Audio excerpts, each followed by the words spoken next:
So this is how you can get Marvel Contest of Champions promo codes. Go on ahead and open up Safari and then search up Marvel COC codes. And here we are. As you can notice, there are actually quite a few links or websites with these codes. So let's go ahead and tap on the first one and see what it has. Let's go down and we're gonna find all of the new codes that are working, and we can actually go on ahead and hold them and then tap on copy. Now we can paste it into the Marvel COC app and use these codes to get the rewards. You can go on ahead and pause the video and then use these codes for yourself or visit this website yourself. As you can see, it gives out free rewards like relics, reunion crystals, and count nefarious crystals. But basically, once you're finished with this link, we can actually go on ahead and go to the next one and see if there are any new codes over here.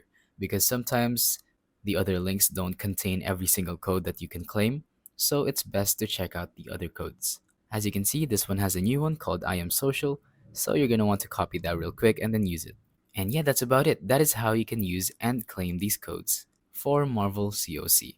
So thank you for watching. Don't forget to leave a like, subscribe, and let us know in the comments down below if the tutorial worked or if you have any questions. Thank you and goodbye.